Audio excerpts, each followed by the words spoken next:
Bienvenidos a Talanton Podcast con Herminio Requejo y Diego Arce.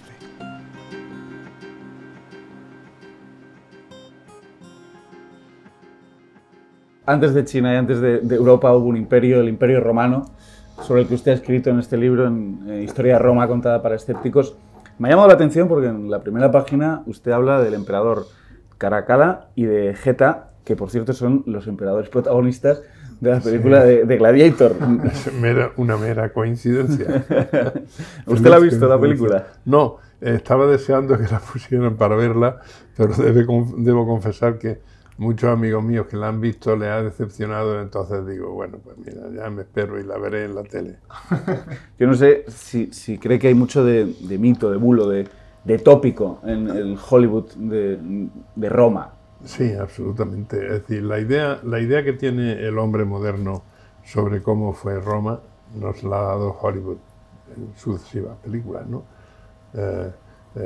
Vosotros sois muy jóvenes, pero en mi juventud había un género, lo mismo que había un género que era el western, pues había otro género que era el peplum.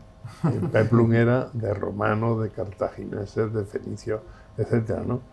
Y entonces esa es la idea que nos ha dado el cine. ¿Y dentro de ese género no hay ninguna película que se aproxime un poco a la verdad dentro de todo ese género? ¿Usted conoce alguna? Pues curiosamente hay una película que reproduce fielmente cómo era el callejero de Roma, cómo eran los pueblos, cómo era, las casas. El bullicio, ¿no? El bullicio, etcétera, ¿no? Que es Golfus de Roma. ¿Golfus? Que es una comedia. Golfus de Roma es una comedia disparatada. Bueno, pues está hecha en un setting que imita perfectamente Roma. Y los vestidos y todo eso, ¿no? Golfus de Roma. Pues esa nos ha pillado ahí, no la hemos visto. No la hemos visto. Nos queda mucho que ver. Esa película la estrenaron en el año 75 o 76, ¿no? Y no, mucho antes. Quizá en el 69 o en el 70. Y os aconsejo que la veáis porque es divertidísima. Pues apuntada queda. La que ha visto todo el mundo es Gladiator, sobre todo la 1. Sí. Que nos quedamos todos con este gesto, el del pulgar hacia arriba y hacia abajo cuando van a matar al gladiador. Que es falso. Es falso. No se hacía así. ¿Cuál es el gesto? No, el gesto era este. El gesto universal, ¿no? Esto, y al mismo tiempo gritaban yugula, es decir, degüéllalo. Pero no les mataban tanto tampoco. No había tantos muertos, es decir, esto ocurre como en las películas del oeste, ¿no? En cada enfrentamiento que hay 18 muertos, ¿no? Bueno, en las películas, en el oeste verdadero hubo solo un enfrentamiento así masivo, que fue el OK Corral, y ahí murieron, me parece que 4 o 5. Así que en las películas de gladiadores, claro, los gladiadores había escuelas de gladiadores, había un leno que era el que llevaba un empresario, y se pactaba con el que iba a pagar los juegos, se pactaba pues que hubiera sangre, tenía que haber sangre obviamente, ¿no? De hecho también, disculpe por interrumpirle, antes de ir a ver estos juegos, ¿ya se decía o se anunciaba que iban a morir los gladiadores o no? Bueno, cuando el juego dependía de quién organizaba el juego. Normalmente en los juegos no morían gladiadores, normalmente, ¿no? Es decir, luchaban, había efusión de sangre, ellos sabían. Ocurría un poco como en la lucha libre, que se pegan esos leñazos impresionantes, dicen, lo ha matado, el tío se levanta como si tal cosa, ¿no? Es decir, que hay una cosa que está un poco teatralizado. Claro. Bueno, ellos también sabían cómo herirse, etcétera, para que no fuera la cosa demasiado, hubiera sangre, pero no demasiado grave. Pero de vez en cuando el que organizaba quería que hubiera algún muerto. Eso ya no va más, ¿no? Entonces, eso se especificaba en el contrato. Tiene que haber 2 muertos. Pero eso se pagaba aparte. ¿El gladiador sabía que iba a morir o no? Sí, cuando entraba dentro del contrato. El gladiador sabía que podía morir.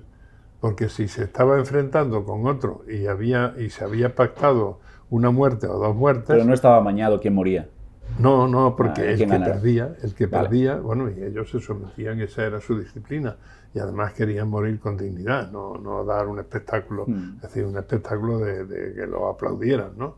Y entonces, bueno, pues perdía, pues te había tocado. la China. Me llama la atención que en el libro cuenta que les ceban, les dan de comer mucho para que engorden. Sí, ¿Por qué? sí. ¿Por qué es eso? Bueno, ellos estaban, además se ve en los... hay gladiadores con nombre propio que están retratados en los mosaicos, ¿no? Que eran superestrellas, eran Son iconos. superestrellas, ¿no? Y casi todos tienen, el cuello lo tienen más gordo que la cabeza. De hecho, Es decir, los también tíos están cuadrados. Pero cuenta que Séneca, ¿no? Además lo comenta en su libro, que grandes tienen los bíceps y los músculos, Sí, pero qué sí, pequeño sí. tienen el cerebro. Claro, hombre, evidentemente en la profesión no había cirujanos maxilofaciales, eran gente muy vasta, ¿no? Y claro, y en la escuela de gladiadores estaban siempre haciendo músculos, entrenándose, etcétera. O sea, lo que puedes esperar en el mundo del boxeo, por ejemplo, ¿no? Y esto era para que los cortes fueran más superficiales. Sí, no, ellos sabían cómo, es decir, no herirse, es decir, hacerse sangre, pero no herirse en ningún órgano fundamental, ¿no? Es decir, que solían ser superficiales. Y esto que comentaba Herminio de que eran superestrellas, ¿por qué? O sea, ¿eran como futbolistas del momento? Pues sí, bueno, más bien el deporte más equiparable al fútbol en Roma sería las carreras de caballos, de cuadrigas. Eso sería realmente el fútbol, ¿no? Se hacían apuestas, había fans que eran absolutos tifosi, ¿no? Etcétera, ¿no? Pero también lo había en el circo, ¿no? Y cuando se enfrentaban gladiadores, por ejemplo, se hacía una cena antes de la celebración del combate, se hacía una cena a la que procuraban los buenos aficionados con enchufe, procuraban asistir, porque así estaban hablando con el gladiador, que a lo mejor al día siguiente moría, le tocaban el bíceps, iban también las señoras, a las señoras les encantaban los gladiadores.